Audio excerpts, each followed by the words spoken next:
Time to step into the snake pit here on DDP Snake Pit, presented exclusively by Podcast Heat and adfreeshows.com. What's going on, everyone? I'm John Albin. I'm joined by two Hall of Famers, the men holding down the fort here on DDP Snake Pit. First, the man with the snake, Mr. Jake the Snake Roberts. How are you, sir?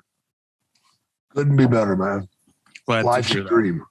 that. I love hearing that from you, man. And of course, Mr. Diamond Dallas Page. What's up, DDP? Good, man. Good. I'm going to just put over that. I only do stuff that I actually will talk about that I do. I don't tell people to do things that I don't. And if you haven't got a chance to check out that AG1. I tried it. Love it. And even he said to me this morning, he goes, dude, couldn't be any easier. I just snorted. No, kidding. But it's a powder you shake, and I make it every morning. My wife drinks coffee. I love coffee once in a while, but it's not my thing. And bottom line is I shake that up, drink it down, and I know you do both. It's easy, yeah. So if you want to check something out that's really healthy, really good for you, check it out. It's, First thing in the morning. They're on our stuff here, but they ain't paying me to take it. And I actually don't talk about a damn thing unless I take it, unless I'm doing it. So just want to let you know about that. And Jake surprised me this morning. He goes, damn, AG1's pretty good. Yeah, it is, man. And it's got 1 gram of sugar, yet it tastes really good. So I don't know how they do that. yeah, because everything's clean in it. So that, good for me, everything's got to be healthy. You know that. Okay, let's start it up and let's talk about big men in the business. Let's do that. Oh, guys, you embarrass me. Well, you're not a big What are man. you laughing at? You're not a big You're man. a friggin' midget. You're drinking that Athletic Greens, athleticgreens.com/DDP Snake. Get your hands on that. So, yeah, let's talk about big men, because big men, we've seen such a metamorphosis of what a big man in pro wrestling is. There was once a stigma that a big man had to be 7 feet tall. They had to walk like a giant. They couldn't do anything else. And now we see big men doing swanton bombs and flips off the top rope. So we've seen the business change incredibly. So when I say big man, what is each of your respective definition of that? Go ahead, bro. Folks, you got to remember, he's 6'6", I'm 6'4". So a big man to me, if he's shorter in stature but wider, can still be a big man. Like Big E, he's a big man. Wardlow is a big man. They're not that tall, but they're wide and built and strong. Well, Bam Bam was 6'3", though. Yeah, but that's not giant size. Yeah, it's not giant size, but yeah, well, you look at even Hobbs today with a lot of the guys over there. He's a big man in AEW.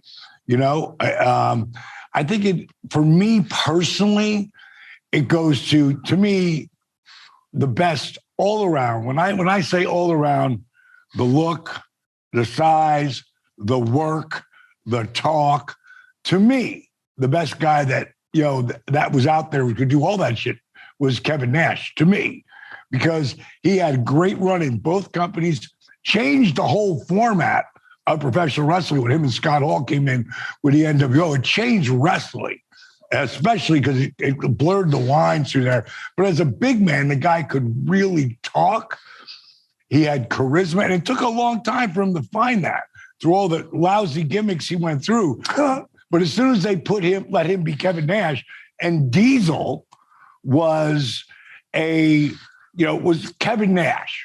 Just with a different name. And it was funny when he went in the Hall of Fame, just like they put Scott in his Razor, they wanted to put him in his Diesel. And he's like, from what I understand, no, I'm Kevin Nash. And he went in as Kevin Nash.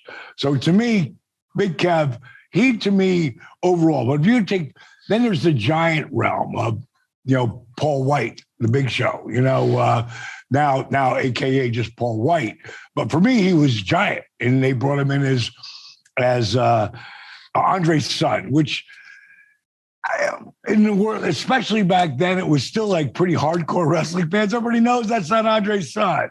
You could get away with that shit in the 70s. But come the 90s, that wasn't, that was with the internet. Yeah, it didn't work. But I'll tell you what, Paul White was a hell of an athlete. I mean, he literally, back then, and I've seen him do it when he was in Japan. I saw a video of it. Off the top rope, drop kick. Oh, God. Right. Where'd the guy land? Korea. It was crazy. That's right. But he also would jump off the top rope and do a sunset flip. And we were like, no, dude, just because you can do it doesn't mean it was smart. But you worked with, the Giant. Yeah. But if you go back and I watched a match with him and Stan Hansen, who you got to consider a big man back then. He was, wide, he was big, he was bad to the bone. But I watched Andre take, and I wish I probably think I'm crazy, but I swear I remember these two moves did not go together with these two guys, but I swear I remember Stan Hansen arm dragging Andre. I mean, Andre wrestled when he was a kid, right? Yeah, he did. Sure did. He did. Now you tell about that. Well, Andre, they said when Andre first came over here, he was in Canada. And guys watched him work out, and they said, hell no, I'm not getting in the ring with that guy. And the reason being was he was getting on the top rope and doing backflips. I believe it. I mean, he and you got to understand. What the hell? But you understand, Andre also was wearing those cuffs by the time he was meeting like the ones that my disabled veteran Arthur Borman wore. Right. He was wearing those at 46 because I met him personally when he came in to do just one thing with WCW. And I'm sure he was probably mad at Vince or something, but Vince grabbed that and grabbed him back and, pulled him back into the fold. But he came for the one time. And who was actually there too? Hank Aaron was there. Wow. Really? Yeah, Hank Aaron was there. Andre was there. I actually had a signed ball by damn Hank Aaron. Wow. I can't, it's in a black hole. I had him and Buck Owens and Mickey Mantle. Wow. And I've got a tiger by the tail. It's plain see. Buck Owens. Yeah. So different Buck Owens. but not the singer? No, from the Negro League. I'm just messing with you, man. Okay. I know you know baseball and football and really all sports. But what were we just talking about? Say Andre had a run in WCW, a brief run in it. Yeah, he had just come in and because you can do these things, like what happens to us later? Like Jake was a ground warrior. Like he took bumps, but you didn't see Jake flying anywhere. Snakes don't fly. They kill my gimmick. But when you produce something like that what Andre could do back then, you think, well, I can do it. I should do it. And, eventually Jake used to tell me I used to have 1,000 moves and then I had 100. And now I have 5. I do them at the right time. Right. There you go. And make the effect and drive the people crazy. So again, everybody wants to do the things that they can do. And there's no really barometer for where the guys are in their 60s from where they are from in the 90s. When Mick Foley came off the top of that cage, that changed the wrestling business. Totally. That changed the wrestling business. And the things that they're doing today makes that kind of almost look light, what Mick did. Absolutely. It was never light. I was with Karl Malone. He was training with me at that time, getting ready for Rodman and Hogan.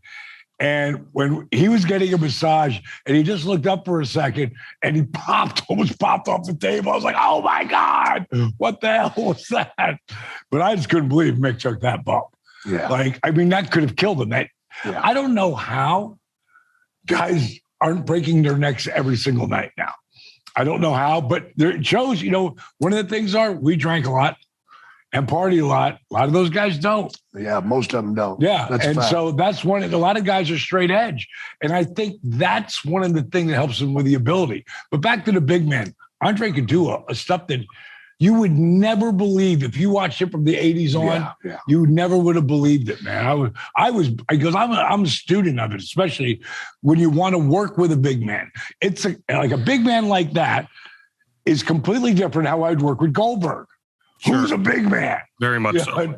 He's 6'3" and 298. Completely different, but kind of similar. But you have to like put it out there as to where they are, you know. I mean, when I wrestled Andre, he was hurting. Yeah. He was hurting real bad, real bad. So there were things that there was a lot of things he couldn't do anymore, you know? And that's something you never do is expose your opponent's weakness. Because if you do that, you're just saying, okay, I'm going to beat a lesser man, you know? So you never expose their weakness. So with Andre, at my time that I had him, I knew that I couldn't knock him down in the middle of the ring because he would have a hard time getting up.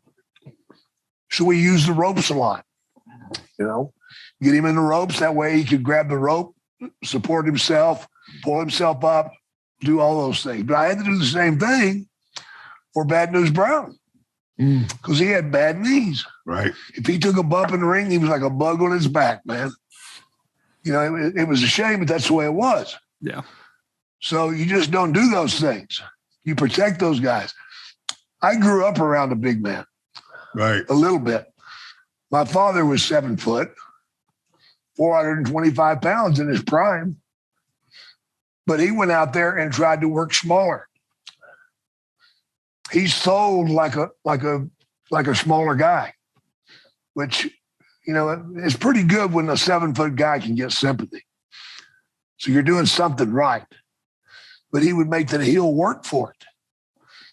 So it's all about how you do your match, how you attack it, how you set it up. I mean, if you set it up with Andre just sticking his hand out and slapping you and you go down, you're going to do that the rest of the match. Right. Well, I think we can all agree that a big man is an attraction in professional wrestling, and they should be.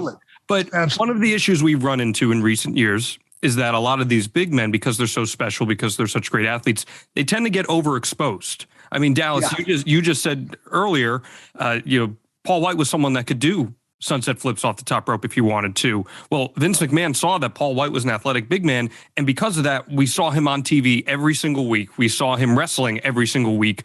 When you have someone who has that special that special attraction, do you run the risk of overexposing them and devaluing them in the process? Absolutely. How so? Absolutely. Well, you want that big man mentality put on the other guys. So each guy that he goes in the ring with, he's got to toss him around like a rag doll. And normally you don't want your heels tossed around like that all day long. You got to build some heat somewhere, and you're not going to get it doing it that way. If you leave them in the back as that enforcer, that guy that comes in once a month or once every 6 months and straightens people out. That's what Andre did for years. Yeah, he went from territory to territory. He went territory to territory for usually a week to 2 weeks. And he would be put against somebody that had incredible heat. And he would get the comeuppance, if you will. You know, he would do a tag match with the favorite babyface, and they would get even for all the bad stuff that guy's been doing. You know, so that's the way it worked. Different animal. You know, went to, when you're on one show and you're around the world. One of the things, like when I worked with Paul White, I always called him G for giant. Because I'll tell you what, that is the strongest human being that's ever. You know, he did some stuff with me that I was shocked. Like, and we'd set it up. Like I had him not just choke slam me, put me up on the top rope, and then choke slam me, and put me back on the top rope. He did it 3 times in a row. And thank you. Yeah, but it was also setting up to eventually him take me off and turn it into the cutter. You know, so it was all a setup. Yeah. You know. Brilliant, though. Brilliant. Yeah, really. It worked great. It was good pop, huh? Oh, yeah. It was awesome. But I'll tell you what an amazing pops that happened. We were in the middle of the match, and I went to shoot him off. Of course, he reversed it, and he goes to clothesline me. And I'm 6'4" and 250 at the time. But he's 7'1" or 2 and easily 450 pounds. Yeah. So I can do a little luchador spot. So I hooked the arm and throw my legs up, and I did the freaking the cross deal. Yeah. Then let go, come down. Now we're doing the woo woo. I'm trying to do sunset flip. That's awesome. Woo woo, and he reaches down to grab my throat. Now, in theory, I'm going to push with my leg just to give him a little bit of a boost.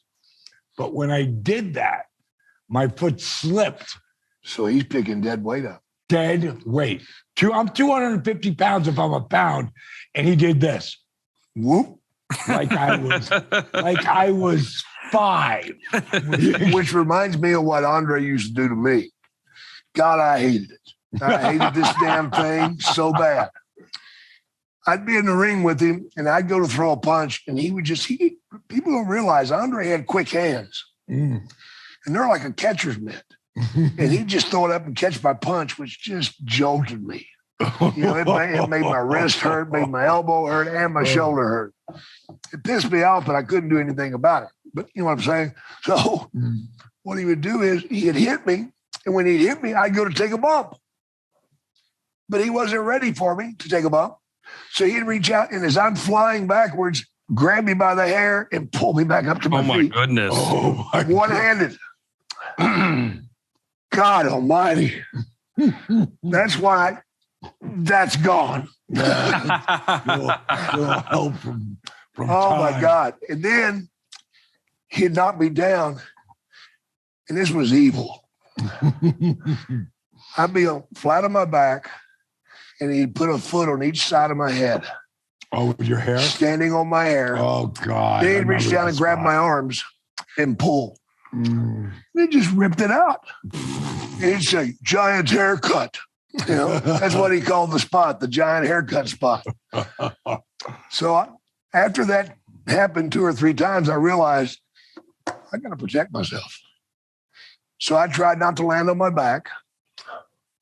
I'd spin and take a bump on my stomach and crawl off, Just get the hell out of there, man. You just got to protect yourself because these guys are so friggin' powerful. So Paul, they don't know how strong they are. They didn't know how strong he was either. They really don't. I remember they were getting ready for WrestleMania 2, and they had the thing in Chicago, the Battle Royal with all the ball players and stuff. Right. I was there. They had to come over and do some promo stuff, and then I had to go back to New York because I was going to appear in New York at, what the hell, Jake? Long Island, Nassau Coliseum. Coliseum, right. So I went to Chicago, did my interviews, and I go out and I see all these ball players, and I was a Bill Fralick fan. He played for the Falcons. Sure. Yep. Great man, great, huge dude. And, of course, you got the Refrigerator, and you got 2 or 3 others. I can't remember their names right now.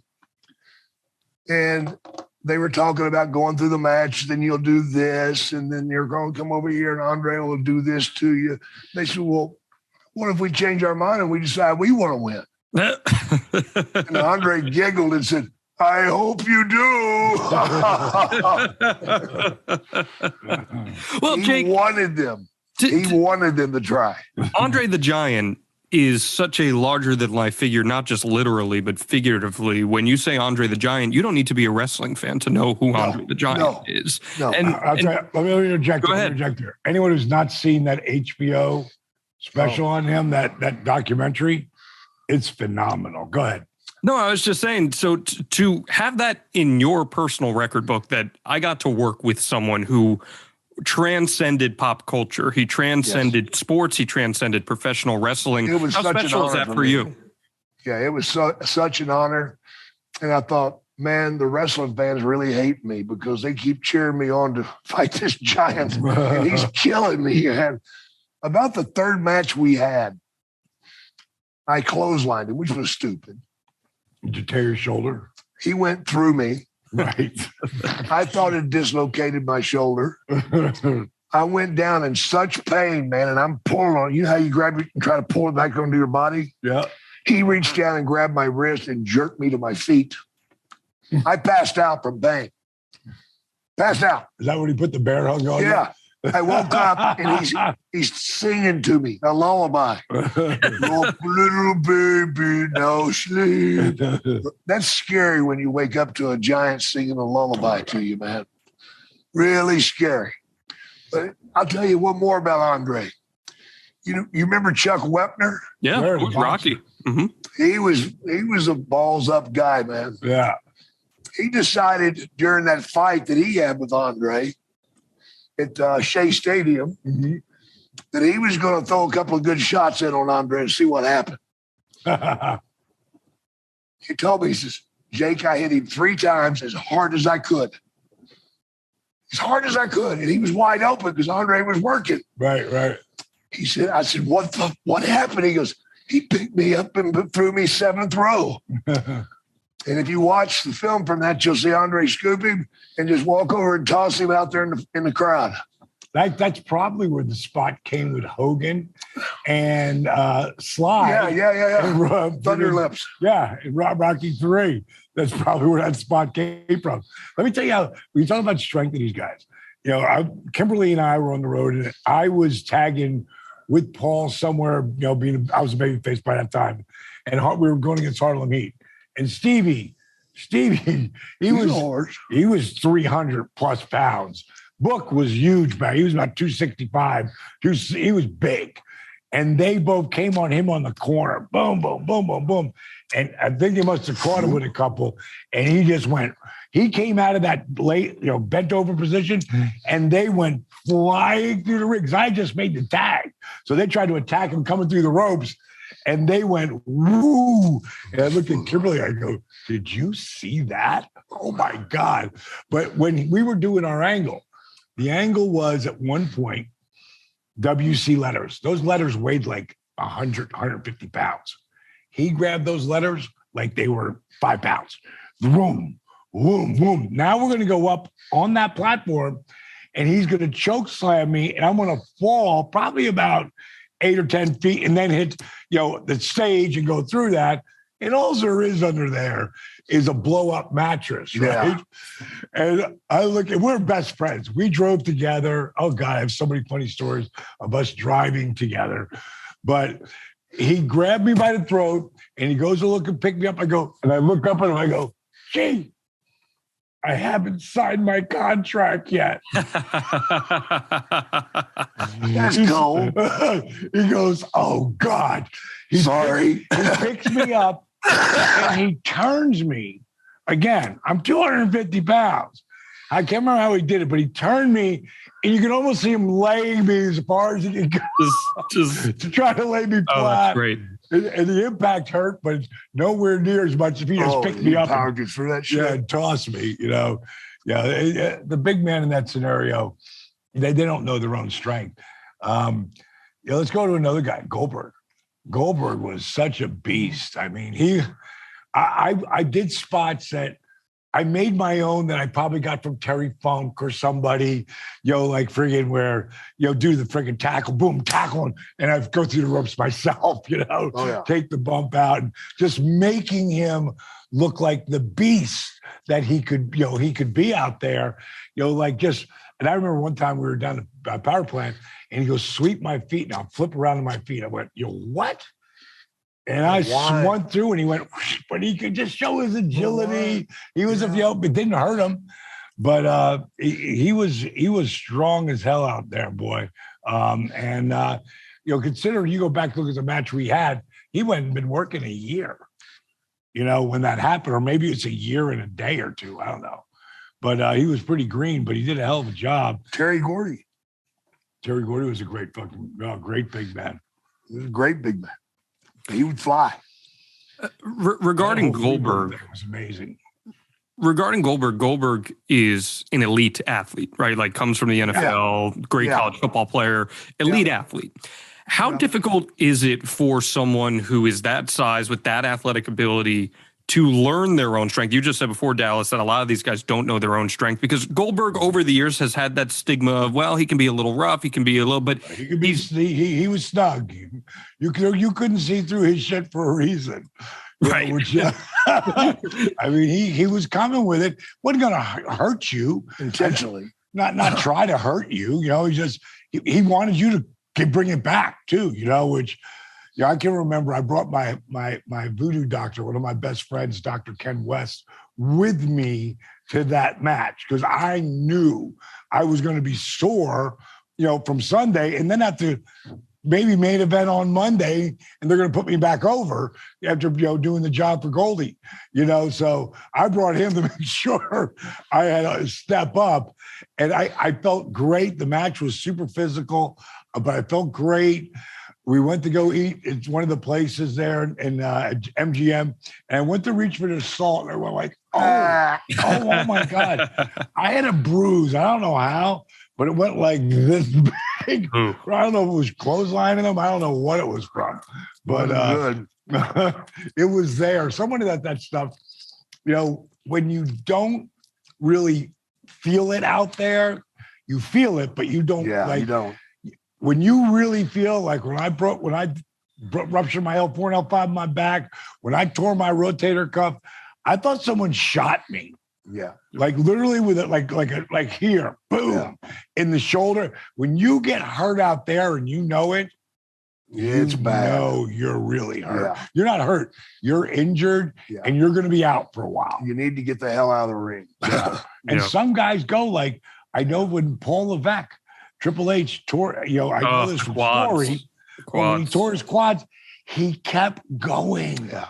You know, I mean, you're talking about a guy who was driven and he's going to get to that spot where they can get out. Yeah, finish the match. You know, when I got dropped when I dropped myself on my head, when I almost broke my neck with Bob Holly, and we were both laying there, and he's going, oh, and what had happened in that match, you know, I lit him up in the corner, and my punches looked great, and I barely touched you 90% of the time. Shot him off the turnbuckle. He throws up the boot. In the last second, I thought I had a time, but boom, it caught me. He moved. Either one of our necks, like, don't go too far. You know, they get to here, that's it. That's it. So you hit, boom. Me looking up is this. There you go. So when he hit me, it jacked me a little bit, but I would always be gone because Bobby, when he came running with that clothesline, baby, he was coming. So I'd just be gone. Well, I was discombobulated. So when he hit me with a clothesline, it knocked me out. Oof. And I completely forgot where I was in the match. Oh, yeah. And, you know, he picks me up and he slams me. I have no idea. I'm looking, is there a red light? Like, because I've been knocked out a bunch of times by that time. But out on your feet is such a weird, strange place. Oh, so weird. It's like you stepped into a twilight zone. So I programmed my inner brain to look for a red light, look for a red light. Because if there's no red light, I'm just going to say, throw me to the floor. Yeah. You know, like get me out of try to wake me up where the hell I am. But there is a red light. So I know we have a time limit. I'm on TV. And as he's slamming me, and I'm going, Bobby, you knocked me out. I have no idea where I am. He slams me, he goes, going off the top, stop me. And then at some point, I remember, I hated when a guy would walk up and just push his legs up, or I would dive on the rope. Yes, you did. Which makes the guy wiggle and fall and not shot himself. Right. And then I come over to him, and I hit him a couple of times, and I climb up first rope, come up second rope, and I got that 1 foot on the top rope. I go, that's enough. That's enough. That's enough. You know, I got to get him flat. So I'm so hyper focused on getting him flat. I literally land on the top of my shoulders and my neck. Oh, and when I thought I broke my neck, but I felt the shit through my hands, through my feet, and I'm going, oh, and I'm just rolling. I'm just rolling and moving fingers.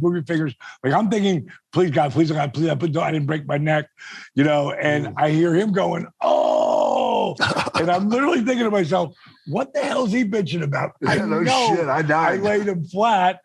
So we go to the back. He goes, you okay? I'm like, no, let's go home. So friggin' the finish was he caught me with something, and then I spun, 1, 2, 3, and then he spun it, and then I fucking hit him with diamond cutter, and I go off. And of course, I'm getting that in no matter what. Yeah.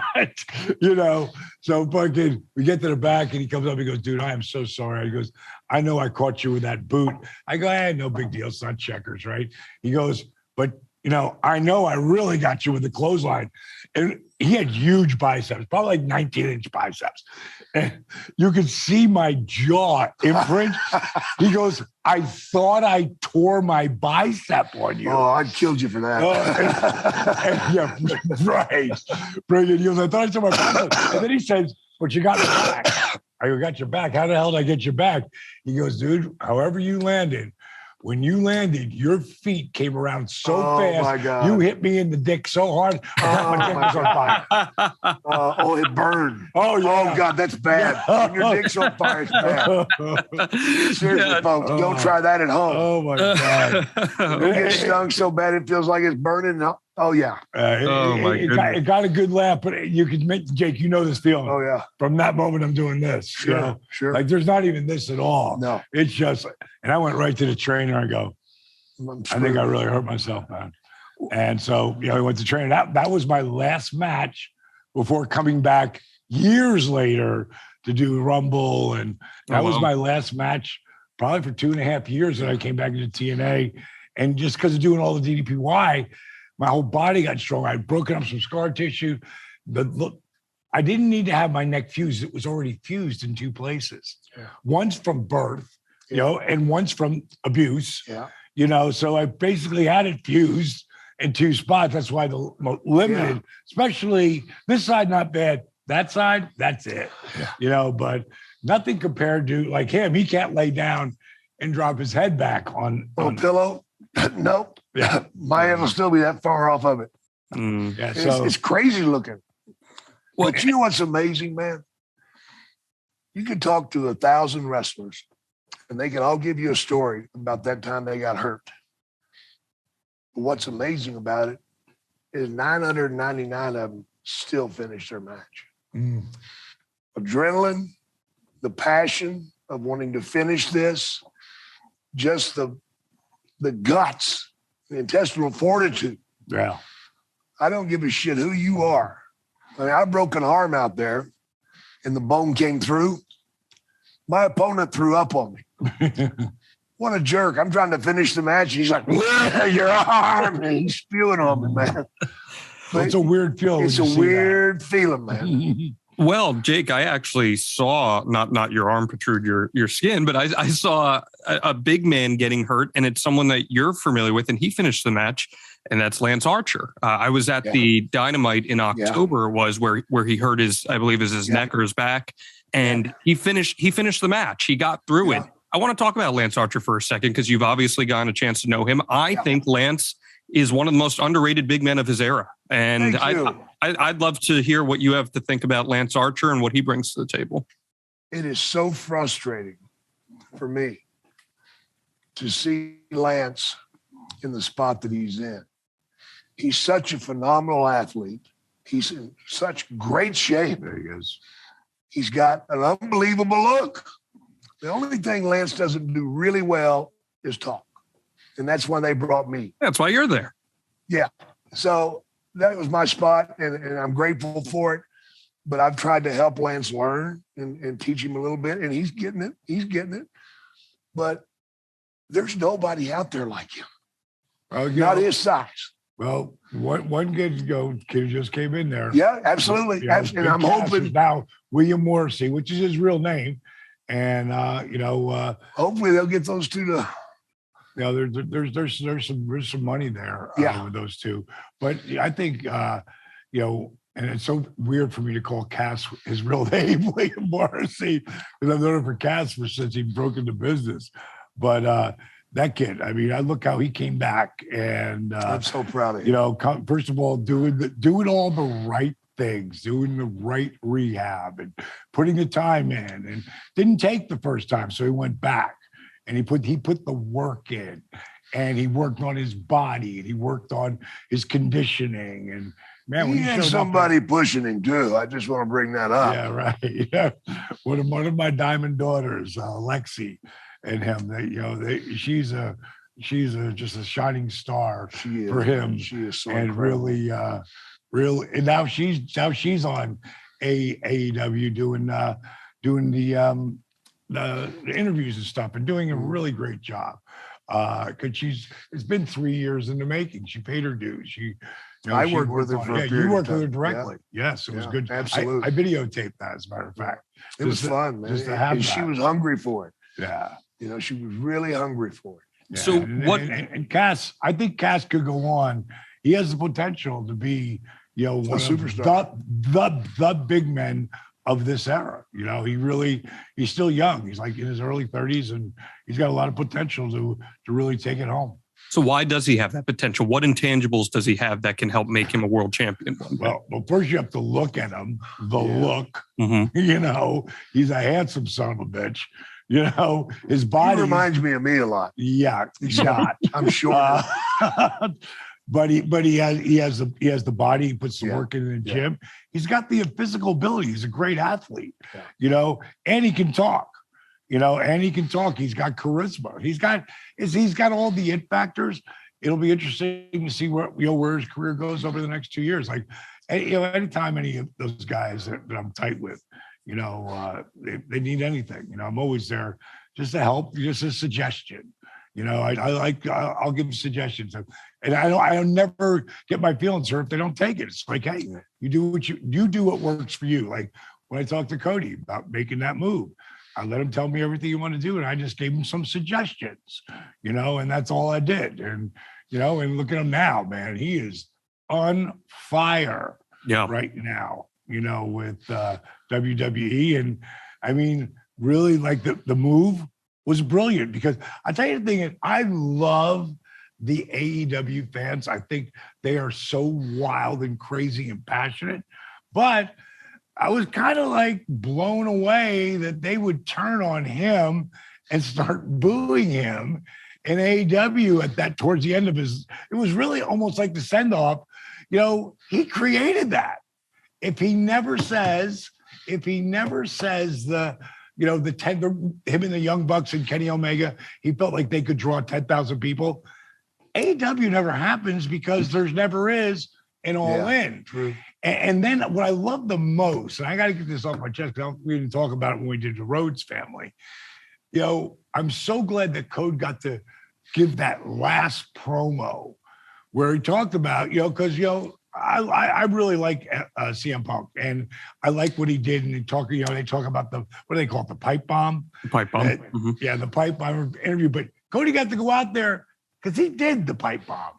Like, he did leave the company, go in, I don't know what he was making back then, but I'm guessing about $500,000. Ask for his release and go. Yeah. And go on this journey of independence. He was working 5 nights a week. He just wasn't working weekends. He was working all over the country, Mexico, UK, Japan. He was working everywhere just to be out there and reboost his energy system because of the face paint that he left in WWE last time. And bottom line is, proved himself at a different level. I'm so glad he got to do that promo on the way out. And I really like that him and Tony Khan, I think, is one of the coolest son of bitches on the planet. I love that guy. Really good guy. I'm glad that they got to leave on good terms, because that doesn't always work like that. No. But that's no, it doesn't. Cody will probably be back. Well, I don't know, man. It's a pretty. After he buys the company. It could happen. I want to go back to Lance Archer here to make a bigger point, and I'm curious what your guys' assessment is of this. I think the reason Lance has become so good as a talent, Jake, is that Lance has worked everywhere. He was in the WWE developmental system. He was in TNA. He had a great run in New Japan, and I think New Japan does great work with big men. Look at Matt Bloom, the WWE head of developmental. He had the Giant Bernard run in New Japan. What does working in different territories like that do for a big man like Lance Archer? Well, it's real simple. It doesn't do it just for big men. It does it for everybody. Mm-hmm. And that's how we used to learn. Was in the territory days, you would spend 6 months here and you'd move and you'd go here. Each time you moved, you're seeing fresh stuff come at you. And you get to pick out what you like, what fits your character. Here I can add this twist to it.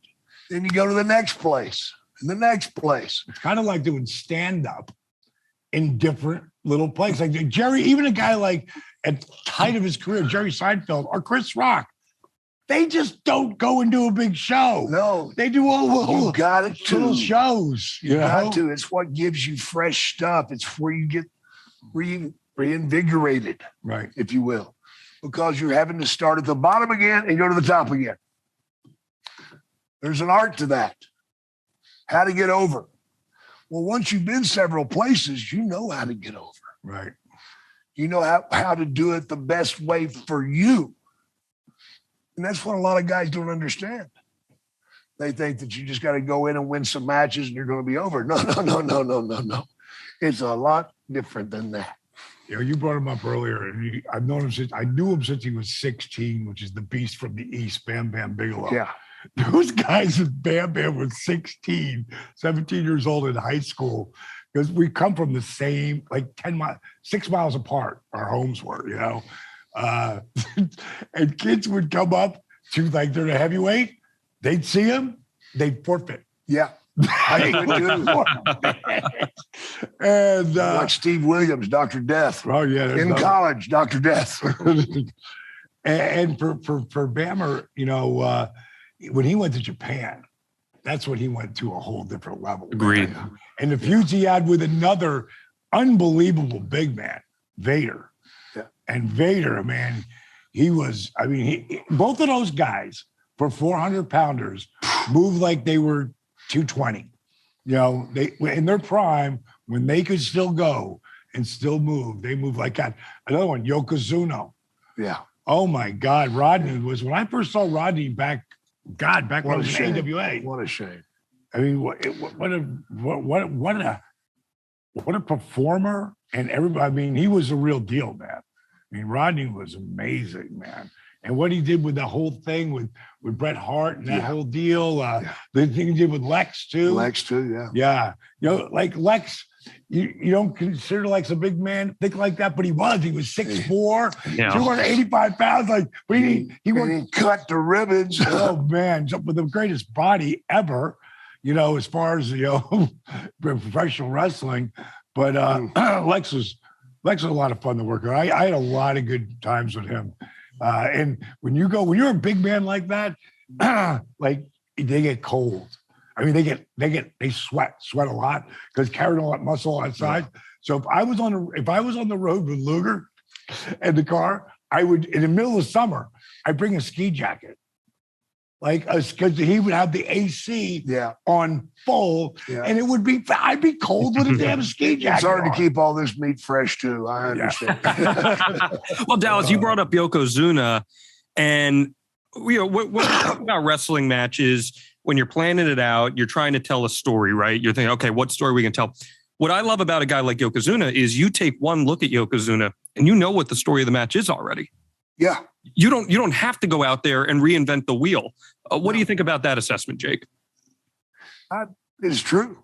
I mean, you realize you're going to be limited, and he's already impressed the fans. They believe. Yeah, right. He's a real. That's the thing. The same thing with Andre. When he came to the ring, and this sumbitch is this much taller than everybody else. And here's the thing: I got pictures of me wrestling Andre, and I weighed 260 at the time. Mm-hmm. And I looked like some punk from the schoolyard because he was like 500. Yeah. He's double my weight. But the girth is what matters, man. And it just, once you see it, you believe it. Yeah. Some guys have to go out there and work their tails off to show that they're tough son bitches and badasses. Those guys walk to the ring and the people are going, oh, hell yeah. This guy's going to screw somebody up, man. You know, and you know, just think, if you think of that guy, you know, you think of Taker as far as talk about a guy who came, you know, and just owned it, you know, going in the Hall of Fame. I mean, what a presentation they gave him. You know, it was amazing. You know, he earned it. He damn right he earned it. You know, he was the top dog there for, you know, he was the guy, you know, for a long time. For a long time. Even when Steve came in and Steve became the man, you know, Take was right there with him. And what I loved about working with him is, man, he was like working with Jake. Like, his shit was snug, but it was never like Oh, Ow. damn. Ugh. I mean, it looked like he was ripping your head off and, and it just barely touching you. He really, for a big man like Nash, he really worked well. There was things you had to feel, but even, everything that he ever did to me, I was like, damn, this cat's really easy to work with. And that's so important for the big man to learn quickly. Because if you go out there in that ring and you start busting dudes up, there's going to be people shy away from getting in the ring with you. Yeah, 100%. Or they're not going to trust you. The moment trust is gone from a match, that match starts to smell. Because I'm not going to give you everything. I'm not going to push all the way. I don't trust you. You're not picking me up that way. No, hell no.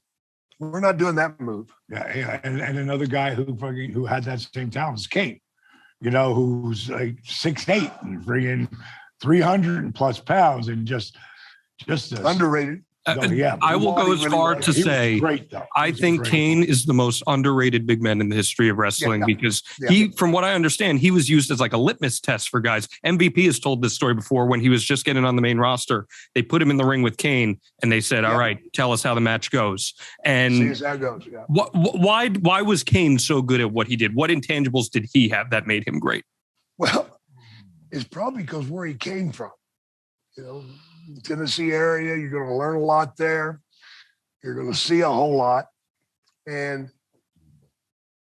Kane was smart. No, that's what I was going to say. The cat's smart. The cat's like, I don't know if you call it the mayor or the city council, whatever, the top guy in Knoxville. Yeah. This cat, like everybody else is doing, Glenn's reading. Like I see him at Comic Cons. Yeah. He's a really educated, by the way, did you see the picture that he put up there? You didn't see it on Instagram? I'll pop it up here now. Bringing the picture. He said, thanks to DDP Yoga for helping. He started the program. He's ripped. Yes. I said that's all we need. I was touched. I was touched that he put that up there. And because I gave him a program a long time ago, but I didn't know he was actually doing it or not. Because you never know. I know some guys, I got a call from Black Malachi. Yeah. They're just talking about the program and stuff, because he's one of the guys who've been doing it. And, it's always good to hear that the guys, because I know that it's helping them, but Glenn really touched my heart with that. And again, he was a guy out there just like Cake that, looked really snug, but just snugging up, it felt good, but it never hurt you. After his run with Taker, he knew he had to find a certain spot. And he found that spot, being the lipid test. What was his longevity? A lot of years, bro. Man. A lot of years. Now, big men normally don't go that many years. No. Somebody that did what he did, and they just can't. They break down. He reinvented himself quite a few times, too. We saw many different times did they iterations. demask him and do this to him? That's just you can't kill real talent. can't. Even not trying to kill him, but bad booking sometimes. You can't kill real talent. You can't. It's gonna real talent. The people, they've already got the people. Yeah. And they own the people. Yeah. And when it comes to big men, there's been a lot of really good big men in this industry. When you step back and look at it, yeah. There has. Well, one thing that I want to dive into here before we wrap things up is it's so easy for a big man to be a heel because it's natural. They're imposing, they're tall, they're muscular, whatever it may be. But then you get some that catch on like baby faces. And maybe there's a little bit of pressure for them to do more tricks, play more than just the greatest hits. And sometimes that leads to guys kind of losing their path, losing their track, and maybe exposing themselves a little bit. What piece of advice would you guys have to a big man in pro wrestling who's looking for that longevity, like you just said that a guy like Kane or a guy like The Undertaker had? Don't do more than what is needed at that time. I think sometimes all of us expose ourselves to doing too much when we don't need to do too much. And it's a fine line. You want to go out and have your best damn match. How do you do that? Well, it's not by doing every damn thing you can do. The old less is more. Less is more, yeah. Which is so much. you really, there's two things that Scott Hall taught me early on before he left to go to become Razor. And one was, and you preached it a bunch too, less is more. Yeah. But the other thing, which is huge for every guy who's especially starting out, if you think you're going too slow, slow down. Yeah. And I called Scott when both of those finally, like, they hit you at some point. Like, you can hear it, you can say it, but then you got to do it. Yeah. You know, you got to let everything catch up, because the people, you know, it's like they're talking today. There are guys today that are doing that and really becoming good, really great storytellers. You know, and anything pretty much that, like I say, Bryan Danielson has been great storytelling. CM Punk, MJF, these are things that have been great storytelling. And then there's other guys that are doing just, you know, a lot of stuff and getting over with the fans, but they could be so much more. Yeah. So if they just took a little bit more time, you know, you think you're going too slow, slow down, sell, let the people grab it. Give them a chance. Instead of chanting, "This is awesome," maybe it's your name. Yeah. Like getting them to connect with you personally. That's where longevity comes. And that's what Jake, when Jake would watch my matches, you know, back when, after he moved out, after he lost the 12-foot black cobra in my house, and Kim said he's got to go. You know, we couldn't believe it. We worked together. Even when I went back to WCW, I would come out to his house, and him and Cheryl were living, and the kids, and he'd watch my tapes, and he would like reinforce that about that. Slow down, let the people catch up to what you're doing, you know, and give yourself a chance to sell. And I'm the heel at the time, you know, and get out of the ring and slow it all down. Then bring it back together. So instead of taking, and I took a lot of bumps, but instead of taking 50 bumps, maybe I took 22. There you go. You know, just like, and it's better for your body, and it's better for the storytelling. And it's something you have to catch up to. You know, when these kids go out there and they go bing, da bang, da bing, da bing, da bing, da bing, da bing, and then you hear this is awesome, this is awesome. It's because the fan can't think of anything else to say. Well, they are blown away too. They're blown away because of all of this spectacular stuff that they've just done. Like, they're far better. But the problem is the fan never gets the opportunity to think about what just happened. Mm-hmm. To digest it. They got to digest it. Then they got to replant themselves in the seat and get ready for the next thing. But another reason why they think this is awesome is because they're doing stuff that what is it called? Physically, Circus Soleil guys don't do. Yeah. You know, Circus Soleil guys climb up walls and all that shit, but they don't fall down. No, they don't. Like, I watched my boy Darby Allin the other day. I saw it on Instagram. He did, a dive off the ladder that, he's the rubber band man. I'm so happy that he stays pliable, you know, to be able to take it. I seen him 3 days after that. And he seen me coming. He's like, oh, boy. He's already ducking me because he knows I'm going to chew his ass. What the fuck are you doing?